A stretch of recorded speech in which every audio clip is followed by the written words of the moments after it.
ಎಲ್ಲರಿಗೂ ನಮಸ್ಕಾರ. ಸವಿರುಚಿ ರೆಸಿಪಿಗೆ ಸ್ವಾಗತ. ನಾನಿವತ್ತು ಬಹಳ ರುಚಿಯಾಗಿರ್ತಕ್ಕಂಥ ಬಟಾಣಿ ಕುರ್ಮಾ ಮಾಡೋದನ್ನು ತೋರಿಸ್ತಾ ಇದ್ದೀನಿ. ಇದಕ್ಕೆ ಯಾವುದೇ ರೀತಿ ತರಕಾರಿ ಬೇಡ, ಬರೀ ಬಟಾಣಿ ಒಂದಿದ್ರೇ ಬಹಳ ರುಚಿಯಾಗಿರ್ತಕ್ಕಂಥ ಕುರ್ಮಾನ ರೆಡಿ ಮಾಡ್ಕೋಬೋದು.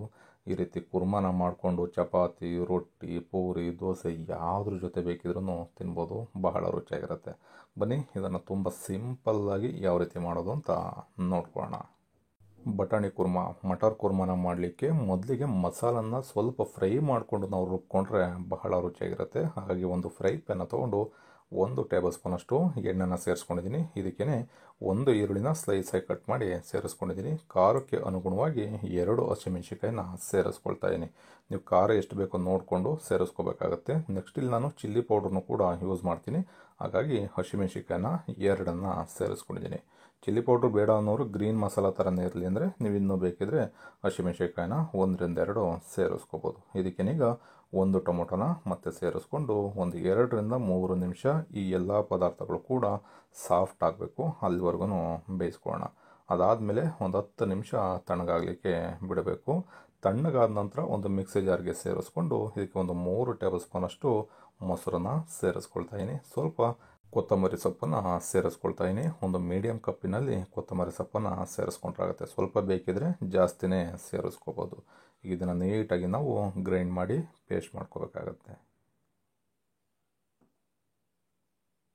ಈಗ ಬಟಾಣಿ ಕುರ್ಮನ ಮಾಡಲಿಕ್ಕೆ ಒಂದು ಕಡಾಯಿನ ತೊಗೊಂಡು ಇದಕ್ಕೆ 2 ಟೇಬಲ್ ಸ್ಪೂನಷ್ಟು ಎಣ್ಣೆನ ಸೇರಿಸ್ಕೊಂಡಿದ್ದೀನಿ.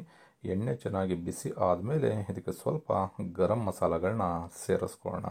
ಹಾಗೆಯೇ ಸಣ್ಣದಾಗಿ ಹಚ್ಚಿರ್ತಕ್ಕಂಥ 1 ಗೆಡ್ಡೆ ಬೆಳ್ಳುಳ್ಳಿನ ಸೇರಿಸ್ಕೊಳ್ತಾ ಇದ್ದೀನಿ. ನಾನಿಲ್ಲಿ ಸಿಪ್ಪೆನ ತೆಗೆದು ಸಣ್ಣದಾಗಿ ಕಟ್ ಮಾಡಿ ಇದಕ್ಕೆ ಸೇರಿಸ್ಕೊಂಡಿದ್ದೀನಿ. ಬೆಳ್ಳುಳ್ಳಿ ಕೆಲವರು ಇಷ್ಟಪಡಲ್ಲ, ಬೇಡ ಅನ್ನೋರು ಸ್ಕಿಪ್ ಮಾಡ್ಬೋದು. ಇಷ್ಟು ಪದಾರ್ಥಗಳನ್ನ ಈಗ ಎಣ್ಣೆಯಲ್ಲಿ ಒಂದು ಅರ್ಧ ನಿಮಿಷ ಚೆನ್ನಾಗಿ ಫ್ರೈ ಮಾಡ್ಕೊಳ್ಳೋಣ. ಚೆನ್ನಾಗಿ ಫ್ರೈ ಆದಮೇಲೆ ಇದಕ್ಕೆ ನಾನು ಒಂದು 300 ಗ್ರಾಮಷ್ಟು ಹಸಿ ಬಟಾಣಿ, ಫ್ರೋಝನ್ ಬಟಾಣಿನ ತೊಗೊಂಡಿದ್ದೀನಿ.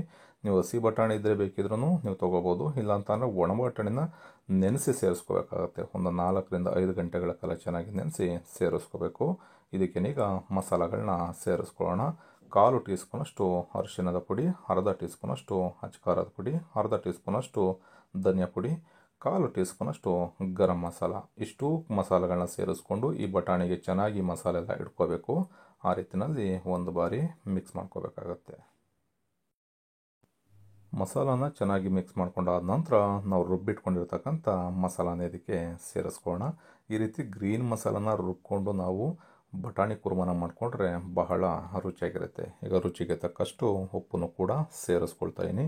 ಈಗ ಈ ಮಸಾಲೆ ಎಲ್ಲ ಚೆನ್ನಾಗಿ ಬೆಂದು ಸುತ್ತಲೂ ಕೂಡ ಎಣ್ಣೆ ಬಿಡ್ತಾ ಬರಬೇಕು. ಅಲ್ಲಿವರೆಗೂ ಒಂದು 3ರಿಂದ 4 ನಿಮಿಷ ಆದ್ರೂ ಚೆನ್ನಾಗಿ ಬೇಯಿಸ್ಕೋಬೇಕಾಗತ್ತೆ. ಈ ಬಟಾಣಿ ಕುರ್ಮನ ಮಾಡಲಿಕ್ಕೆ ಏನೇನು ಪದಾರ್ಥಗಳನ್ನ ನಾನು ಬಳಸ್ತಾ ಇದ್ದೀನಿ ಅಂತ ಡಿಸ್ಕ್ರಿಪ್ಷನ್ ಬಾಕ್ಸಲ್ಲೂ ಕೂಡ ಕೊಟ್ಟಿರ್ತೀನಿ, ಅಲ್ಲೂ ಕೂಡ ನೀವು ನೋಡ್ಬೋದು. ಒಂದು 3ರಿಂದ 4 ನಿಮಿಷ ಎಳೆ ಕಾವಿನಲ್ಲಿ ಇಟ್ಕೊಂಡು ಚೆನ್ನಾಗಿ ಬಟಾಣಿನ ಬೇಯಿಸ್ಕೊಳ್ತಾ ಇದ್ದೀನಿ. ಈ ರೀತಿ ಬೇಯಿಸ್ಬೇಕಾದ್ರೆ ಮಧ್ಯೆ ನಿಮಗೆ ತಳ ಹತ್ಬಿಡುತ್ತೆ ನೀರನ್ನು, ಯಾಕೆಂದರೆ ಕಮ್ಮಿ ಸೇರಿಸ್ಕೊಂಡಿರ್ತೀವಿ. ಹಾಗಾಗಿ 1ರಿಂದ 2 ಬಾರಿ ಮಧ್ಯೆ ಮಿಕ್ಸ್ ಮಾಡಿಕೊಂಡು ಚೆನ್ನಾಗಿ ನಾವು ಬೇಯಿಸ್ಕೋಬೇಕಾಗತ್ತೆ. ಈ ರೀತಿ ಮಸಾಲಾನ ನೀವು ಬೇಯಿಸ್ಕೊಳ್ಳಿಲ್ಲ ಅಂತ ಅಂದರೆ ನಿಮಗೆ ಕುರ್ಮಾ ತಿನ್ನಲಿಕ್ಕೆ ಅಷ್ಟು ರುಚಿಯಾಗಿರಲ್ಲ. ಚೆನ್ನಾಗಿ ಮಸಾಲೆ ಎಲ್ಲ ಬೆಂದು ಎಣ್ಣೆ ಬಿಡಬೇಕು, ಅಲ್ಲಿವರೆಗೂ ಬೇಯಿಸ್ಕೋಬೇಕಾಗತ್ತೆ. ಈಗ ಇದಕ್ಕೆ 1 ಟೇಬಲ್ ಸ್ಪೂನಷ್ಟು ಫ್ರೆಶ್ ಕ್ರೀಮ್ನ ಸೇರಿಸ್ಕೊಳ್ತಾ ಇದ್ದೀನಿ. ಫ್ರೆಶ್ ಕ್ರೀಮ್ ಇದ್ದರೆ ನೀವು ಸೇರಿಸ್ಕೊಳ್ಳಿ, ಇಲ್ಲ ಅಂತಂದರೆ ಸ್ಕಿಪ್ ಮಾಡ್ಬೋದು. ಈ ರೀತಿ ಬಟಾಣಿ ಎಲ್ಲ ಬೆಂದು ಯಾವಾಗ ಎಣ್ಣೆ ಬಿಡುತ್ತೆ ಆವಾಗ ನಾನು ಇದಕ್ಕೆ 1 ಟೇಬಲ್ ಸ್ಪೂನಷ್ಟು ತುಪ್ಪನ ಸೇರಿಸ್ಕೊಳ್ತಾ ಇದ್ದೀನಿ. ಮನೆಯಲ್ಲಿ ತುಪ್ಪ ಇದ್ದರೆ ಸೇರಿಸ್ಕೊಳ್ಳಿ, ಇಲ್ಲ ಅಂತಂದರೆ ಅದನ್ನು ಕೂಡ ನೀವು ಸ್ಕಿಪ್ ಮಾಡ್ಬೋದು. ಈಗ ಚೆನ್ನಾಗಿ ಒಂದು ಬಾರಿ ಮಿಕ್ಸ್ ಮಾಡ್ಕೊಳ್ಳೋಣ.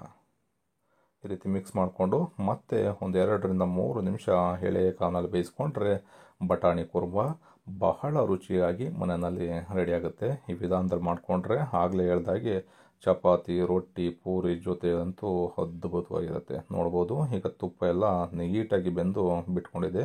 ಈ ರೀತಿ ಎಲ್ಲ ಬೆಂದು ಮೇಲ್ಗಡೆ ಕಾಣಬೇಕು ತುಪ್ಪ ಎಲ್ಲ, ಅಲ್ಲಿವರೆಗೂ ಚೆನ್ನಾಗಿ ಬೇಯಿಸ್ಕೊಳ್ಳಿ. ಕೊನೆಯಲ್ಲಿ ಸ್ವಲ್ಪ ಕೊತ್ತಂಬರಿ ಸೊಪ್ಪನ್ನು ಸೇರಿಸ್ಕೊಂಡ್ರೆ ಬಹಳ ರುಚಿಯಾಗಿರತಕ್ಕಂಥ ಬಟಾಣಿ ಕುರ್ಮಾ ರೆಡಿ ಆಗುತ್ತೆ.